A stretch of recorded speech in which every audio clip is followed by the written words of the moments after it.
Hey everyone, what in the hell is this thing sitting right in front of us? It doesn't look like a comic book. Well, I'm sure if you're clicking on this video, I've put it in the title, so there's no damn surprise. Marvel cards. I guess I've always assumed this is series one, like the first run of cards that Marvel always did.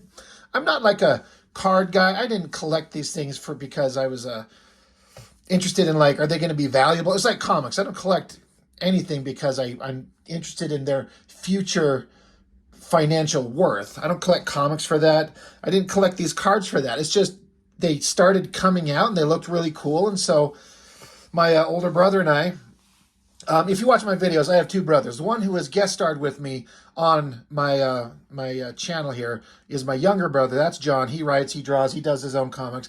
But my older brother, there's only a year and a half in difference in age between me and him, which is several years. My younger brother is several years younger than me. So now that we're grown as adults, nothing, the age doesn't matter. But when we were kids, my older brother and I, we were the ones collecting the books and reading them and had a tighter bond than me and my younger brother, because at the time he was significantly younger and there was just a difference in age and understanding. But I only mentioned that because my older brother and I, we just would pick up packs of these things, and they were interesting. They were like an information gateway to characters that I either knew nothing about or knew very little about. And I actually found them incredibly fascinating. I really thought they were neat, and I still do. So I got Marvel Series 1 here. I also have, God, where the hell did I put it? I've got the Jim Lee trading card sets. I almost did that first. We will save that one. I kind of wanted to do a couple of videos for this coming week with some different stuff, different than just your standard like Image Comics, Lee, Liefeld, McFarlane comics and stuff like that. I wanted to throw in a little bit different content and share some different stuff. So I've spent the last hour or two going through a bunch of stuff that I have, trying to find a week's worth of video content of things that are different than the norm, because why not? Let's switch it up. And the cards, we collected them because they were really freaking cool. We ended up collecting, again, we got the Jim Lee ones. Those were great. But this Series 1 and the Jim Lee cards are the only ones I kept long time ago. The Series 2 and I think Series 3, I think we didn't bother putting them in binders like this. They were just monumentally uninteresting. All the artists I like weren't drawing them. I'd seen them already. Like, I've seen how many times can I see a Spider-Man card and I give a shit. I think we just tossed them in the garbage, honestly. But Series 1, this is like a direct link to my childhood. These show that they were printed in 1990. 1990. So I was 13 years old. Man, what a formative time in, I think, anybody's life. You're a very young teenager. You're starting to understand things. You're finding out shit you really like. And these cards were great. It's interesting for me to go back and look at them. God, I just noticed something really interesting. We'll get to it in 1 second. But trying to identify the artists on some of these, they're not signed almost anywhere on any of them. I have an idea on some of them. I think is this Walt Simonson, I believe. I think also Mark Bagley has done a ton of these. And why wouldn't you? I mean, he was kind of like I want to say an invisible artist. He always drew stuff that looked good and worked, and he was everywhere, but he didn't do anything that stood out and made you go, holy shit, look at Todd McFarlane or look at Rob Liefeld. It was just Mark Bagley drawing consistently awesome stuff. And as I've gotten older, I've come to really appreciate who he is and what he does. While I'm thinking of it, bear with me. This card right here, I got to grab this. This is going to be not very interesting to anyone but me. A little while ago, I did a video. I was celebrating, I don't know, I might have had 100 subscribers, I think is what it was. And I showed the very first comic book I ever drew. For those of you who watched, it was this long comic that I did that was just terrible. But page 1 of that book, that comic that I drew, like, let me pull this card out. Sorry, I didn't mean to. Oh, look, I got 2. If you see that incredible pose, you could see that I was totally ripping off the pose and everything. Poorly, I might add. But I mean, I actually don't have a problem with that, because this is, we all have to start somewhere.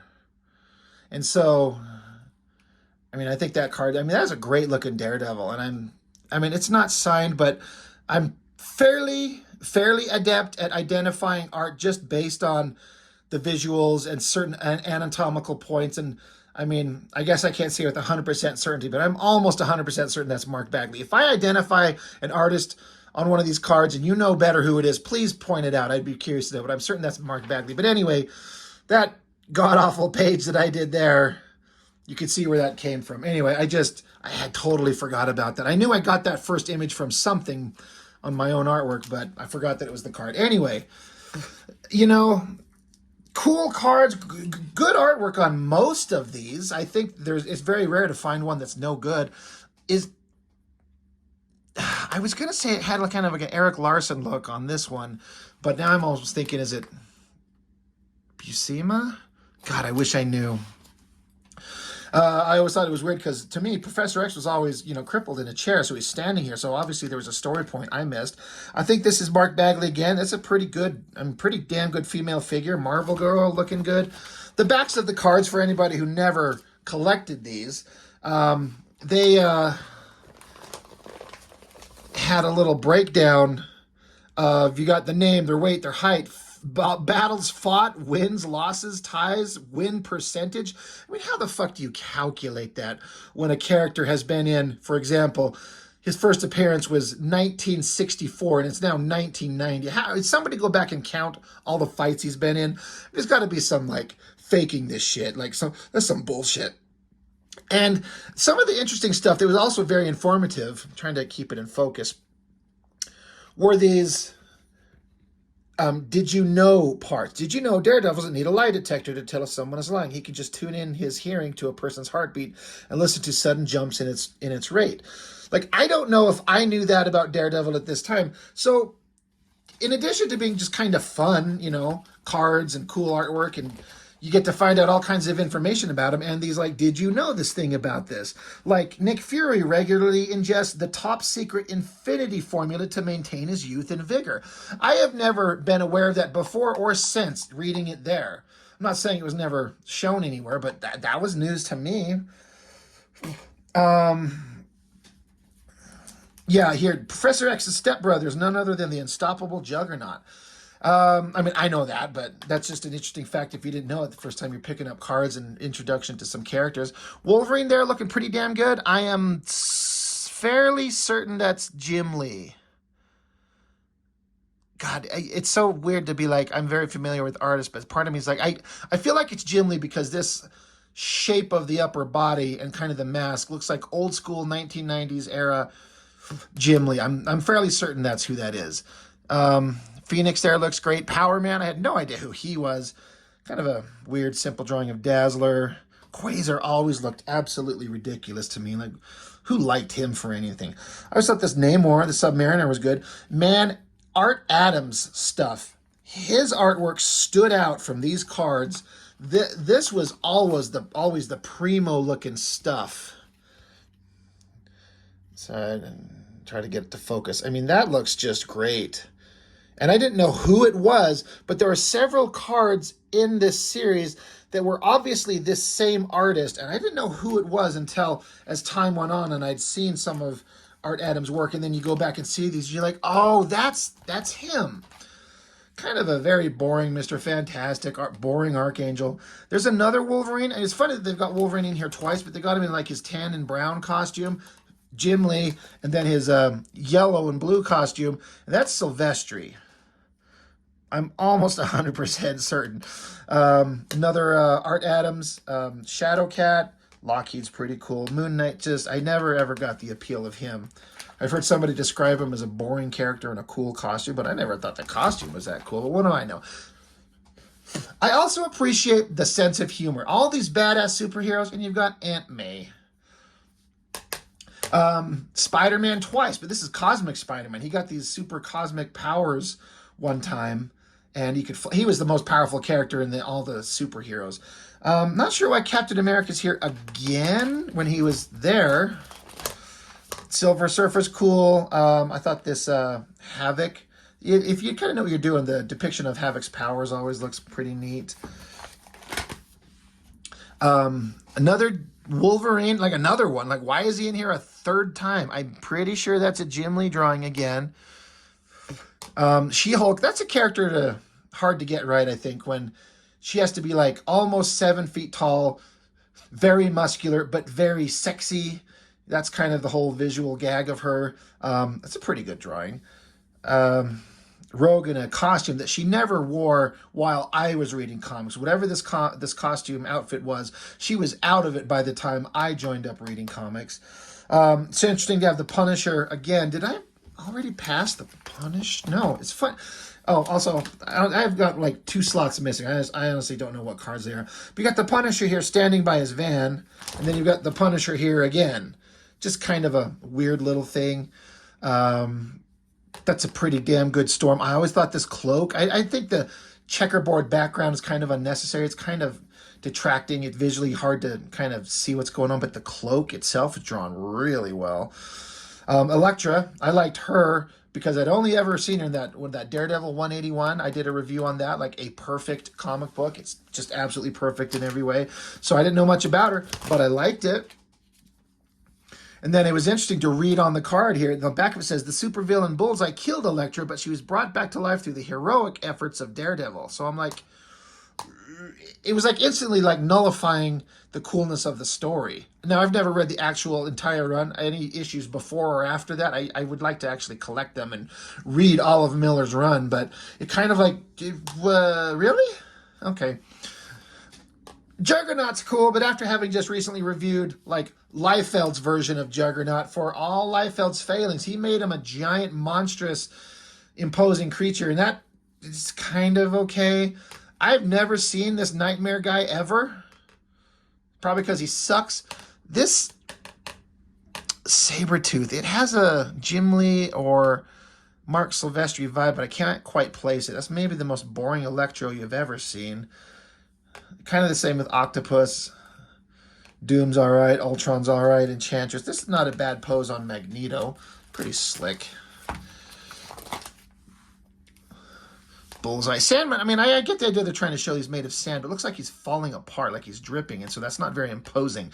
But I imagine that's a hard character to interpret. These are all pretty cool. Again, another badass one. I'm going to pull this one out because Art Adams, he's just so damn good.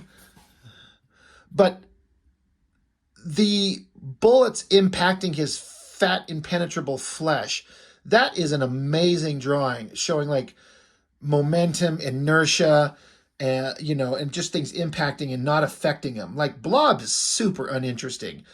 I've actually was flipping through later issues of X-Force coming up where Liefeld does Blob, and he kind of sort of made Blob interesting to his credit. But how interesting is, I mean, you have a character whose defining trait is fat. He's just immovable. I mean, it's kind of silly, but he's been a major character. I don't know, where is he even now? Venom, Goblin, Galactus, High Evolutionary. Just saw him in Guardians 3.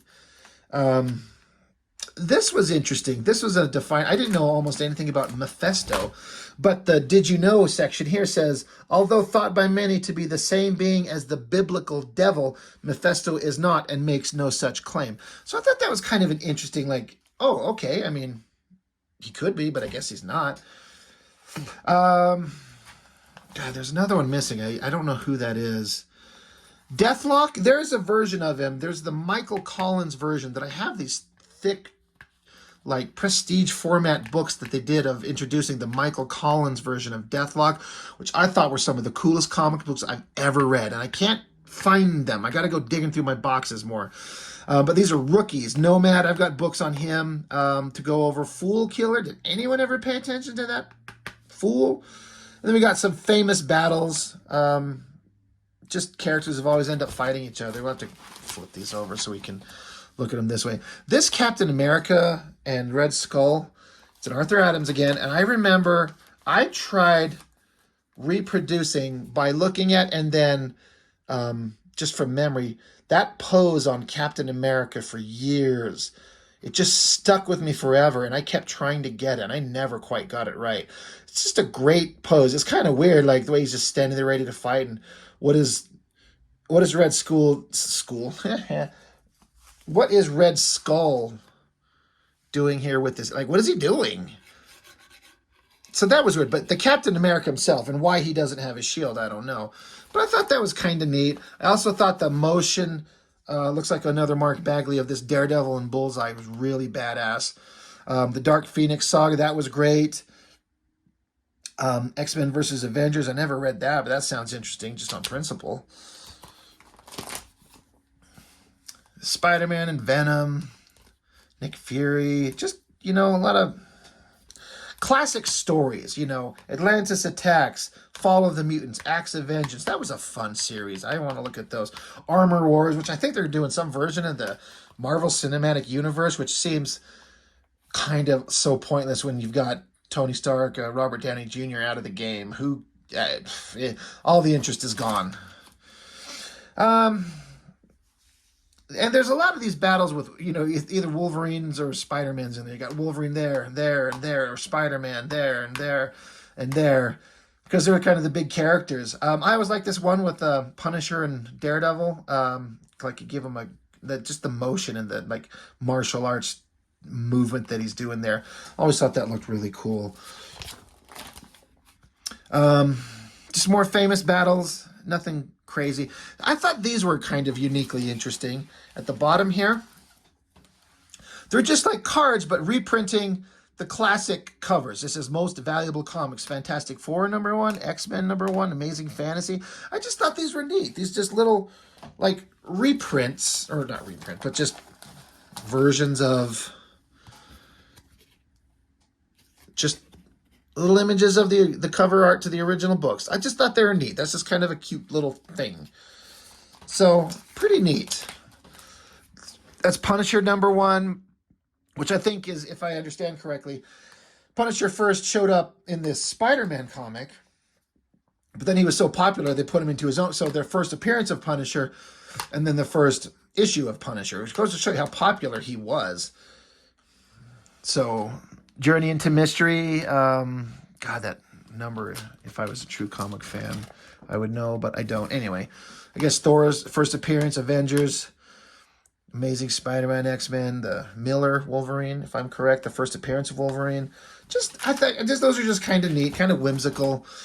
And then team pictures, things started getting a little bit less interesting because the artwork is not, who gives a shit about the New Mutants? And this is the Rob Liefeld version of these characters before he really took off. This is pre-New Mutants 100, so it's still obviously got Cable, but all those other characters that look kind of stupid. They're all just kind of fine. Nothing really super exciting. We are coming up on something I thought was some of the coolest stuff with these cards. I'm kind of curious as to how well it'll show up on camera all the way at the back here.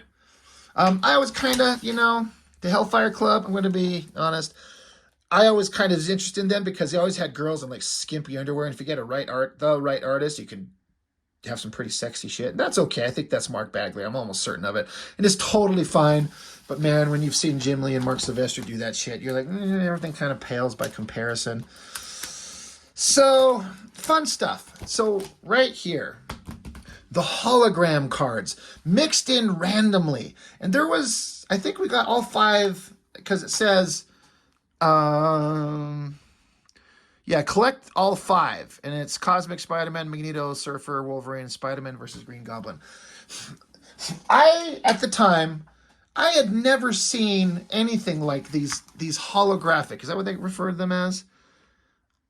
Hologram cards. And they were, to us, we're not collecting them for their financial value, but just they were so neat and they were so rare. And I'm curious, like, let's see how well this may or may not. Power off. Wow, that hasn't happened in a long time. um, it's a damn shame that it doesn't. I mean, I guess I'm not surprised that a camera, you could see the reflection of my phone in it and me, sort of. So it kind of shows, but I am still fascinated by how in the fuck do you do this where this card, like, it doesn't look the same on camera as my eye looking at it, but it looks three-dimensional. It looks like the cityscape is way in the background and the Spider-Man figure's way up front. It looks like there's depth to this card. It's like fucking voodoo magic. I wish it's all, if only I had some device that had the sum total knowledge of all humanity for all time at my disposal. I could go and find out how the hell they do this.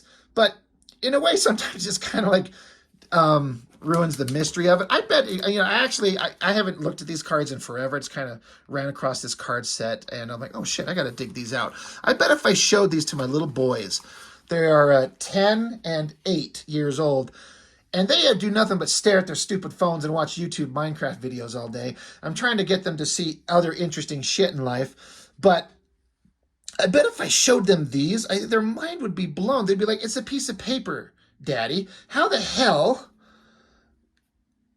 This Magneto one's okay.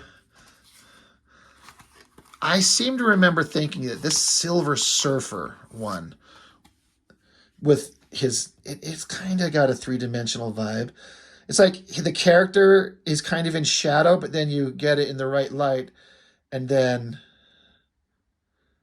you can see some of the details on him. I mean, it's kind of showing up. Like, this is fascinating, isn't it? I mean, am I the only one who's just shocked by how interesting these are? So, yeah, we thought these were really, really cool. And honestly, I still do to this day. I wonder if these are worth any money. I sit here talking about how I didn't collect them for a financial value. They're in okay shape. That's not bad. I guess I don't need to show all of them. The Spider-Man one always seemed to stick out.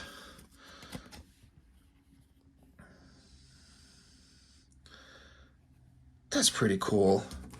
And another one, I thought this...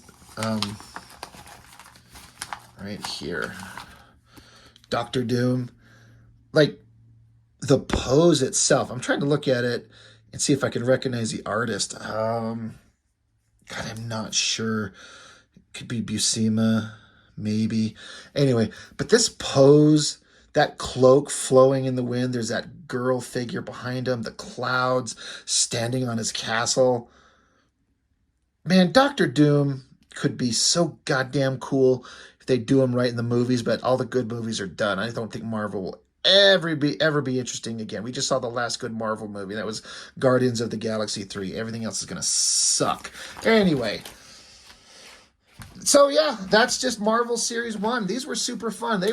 We just thought they were just the neatest things and very informative. Telling you about, I've never read the Daredevil versus Kingpin or the Spider-Man versus Kraven at these times, but they had a battle, so you know there's a history to the characters, and it was really interesting. I'd never heard of the High Evolutionary. Thanos was... I don't think the Infinity Gauntlet comics were going at the time, but I would sure become very familiar with him because that amazing series, which I've reviewed the entire thing. So, just fun, right? Neat stuff. So anyway, just for something different. Marvel Cards, Series 1. So, that's all I've got for now. Thank you for watching, as always, and see you on the next one.